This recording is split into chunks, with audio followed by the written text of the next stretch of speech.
little bit in the hip hop community, you know, because it's not all about self; it's about those. You got to take care of the community, right? That's right. And I don't know anybody that's more on that subject right now and more about bettering yourself than my man Jeff White. He's an independent entrepreneur, contractor, clothing line VP, CEO, just straight up G. Man, how you doing, bro? I'm doing good, man. Good. Man, so why don't you do me a favor? Tell the people about yourself, who you are, what you do. So I'm a recovering drug addict, alcoholic, from Klamath Falls. I've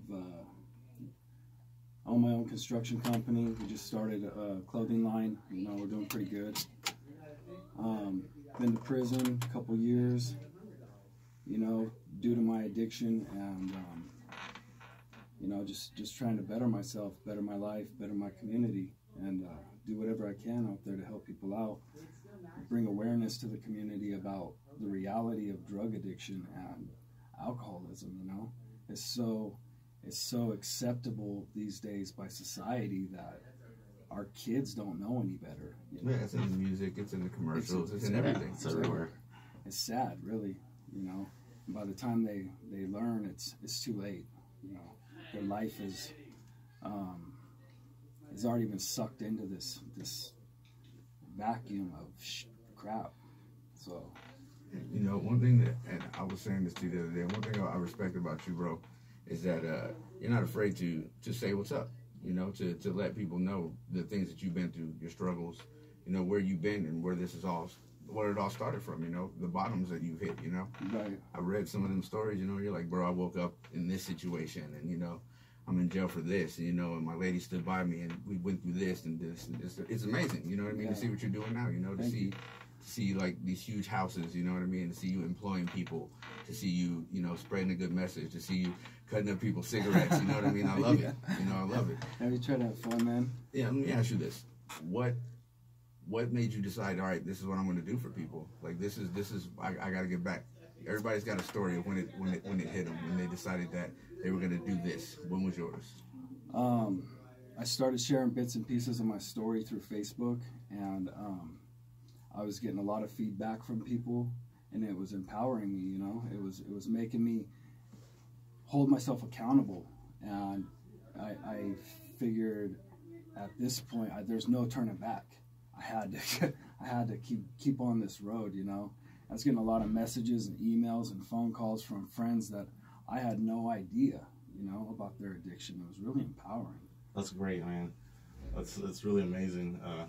Come from a place of recovery myself, so just want to give you big respect for what you're doing. I mean, there's a lot of people out there that, you know, I know about bottoms. I've had my own bottoms, and you know, part of what we do here is to try to support people, you know, getting back on track. I mean, exactly why you're here today. You know, you've come from that place, you've had your bottoms, but you're turning around and you're fighting to do something better and help some people along the way.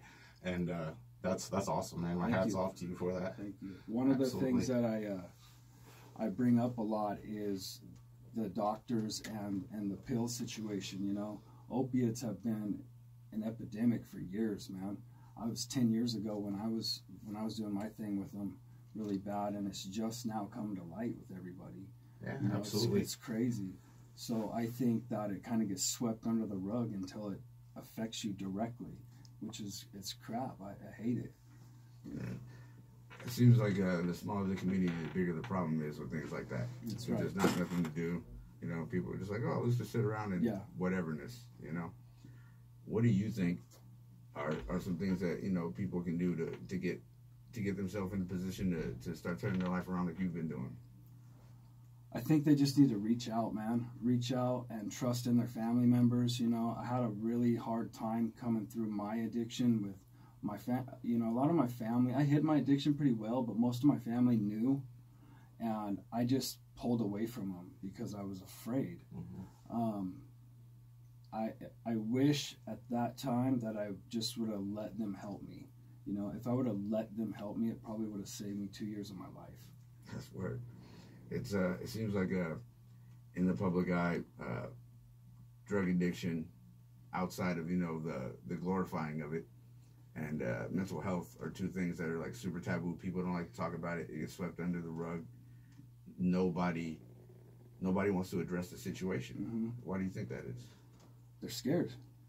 They're scared, man. They don't want the people get really defensive about addiction when they're on drugs, or if they're using drugs, or if they're alcohol, you know. And same thing when they're depressed. They don't want to talk about it. They're scared. But if you're in their face and you're not giving up, man, they don't have a choice. They don't have a choice. They got to talk about it. Once you get them to open up, things start to fall into place. You know, they realize there is hope. There is hope. How long has your mission been so far? How long have you been clean, straight, and running your operations now? I've only been running my operations for a few years. I'm 7.5 years sober. You know, I'm just now getting comfortable with talking like this about it. Most of my stuff's through writing, where there's just me and you know, putting it down, and I don't have, you know, people looking at me. Or the video thing's brand new. I'm trying that out. It's been going really good so far. So good. It's really successful. A lot of feedback from people, which is great. A lot of hits on Facebook, you know, and I tell everybody, this isn't a popularity contest. We're not out here counting up likes. We're trying to change people's focus, man. That's what we're doing. Well, I think that what it is, one thing that's made it so successful thus far is the fact that you're a real person, and it's not like you're someone that people can actually connect with. You know, you're not Miley Cyrus, or you know what I mean, like somebody just, you know, just a random face out wherever. You know what I mean? You're a regular dude with a regular family, and you live a regular life just like the rest of us. You know what I mean? So to see, you know, the look on there, like, damn, that's a big ass house that this dude's building. You know what I mean? Or damn, this fool's got a whole new line going right now. You know, like that's dope, and it's commendable, and that's why we have to get you on here, man. Thank you, man. We have to talk about these things. So I'm going to get into a couple more jams, and then we're going to come back, and I want to talk about some more about the Facebook post and what you got coming in the future right now. All right. Sounds good. Beautiful. All right, man. I got that new, this is that Anderson pot right now with the Kendrick. That pot? That pot. That pot, bro. This tent's right here on the flop. He's out here. Anyway.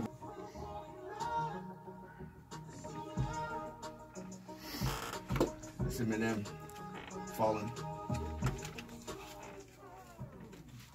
You tune into the 5. You got your boys, Uncle Bleak, Big Chris, Jeff White in the house. Yes, sir. Yes, sir. Just to remind everybody, here at KSKQ, you got the pledge drive going. So, you know the number, 541-482-3999. You can hit them up. Hit us up if you want to support community radio, which you probably should, because, you know, they're the home of the 5. That's where it all originated from. Spot right here. This is the spot. You know? So I'm sitting here, we're talking Jeff. We're talking about all kinds of stuff. Some stuff y'all can't hear just because, you know, it's like grown folks talk, like grown man talk. And, you know, some you can, and we're talking about the clothing line. And so I want you to tell the people, and I want to know the story too, because I don't even really know it, when you decided to, you know, go from the construction stuff and the message to putting out the clothing. Well, we designed our construction shirts, and my daughter Brittany helped me. You know, we put them all together, and they were a huge hit. You know, I got hit up everywhere I went. Somebody wanted one of the shirts. You know, all the lumber store employees, they all wanted them. The delivery drivers, friends. You know, I was getting hit up left and right. So I was selling a lot of stuff out of the back of my truck. You know, I just had a Tupperware thing in the back of my truck, and I was selling it. And I was talking to a good friend of mine, Alex Jane, who owns Do Right Clothing, and he kind of pushed me into it, man. He said, you should just start your own line and, you know, get a website and do it right. So that was that. We did that and started popping off more designs, and, you know, we've been slow as far as designing goes because I've been super busy with work. You know, it's kind of a secondary deal. That's why it's so fun, and, you know, we just have fun with it. Yeah, it stays fun when it's not something that, you know, needs to be the main focus to get stuff done. You know? Exactly. Yeah, a passion project. Exactly. Yeah. So you decided to do the clothing. It's coming out. It's out. It's doing good. Then the videos start popping up. Talk to people about the Facebook page and the whole premise behind the videos. So I wanted to kind of do a personal blog page and away from my personal page. I use my personal page more for work-related things, you know, but I couldn't help myself. I'd post a lot of stuff about my personal life on there. I started a separate Facebook page as a personal blog called Secondhand Thoughts, and I was getting encouraged to do more videos and speak more. People kind of felt it more, you know, versus reading it. So I just sat down one day and I started talking into the camera, and I watched it back, and it was kind of good, so I posted it. You know, it got a lot of hits, and I got a lot of feedback from it. So that was kind of where that went. That's awesome, man. I really like that, like all of your stories, the combined awesomeness that makes you is that every one of them is just kind of you following your path. You're just kind of like, you know, I was doing this, and then my homie was like, this would be tight, and it's like, boom, like it's a hit, you know, like you got a little creative on the shirts, and it's just like, boom, you know, you're just following that path, taking those opportunities as they come, man. That's awesome. Thank you. That's the way to do it. A huge support system, bro. So, you know, when you surround yourself with the right people and they encourage you to do things and reach your potential, and they're not trying to hold their hand over your head and get these things out of you. Yeah. You know, it makes it fun. You progress a lot faster.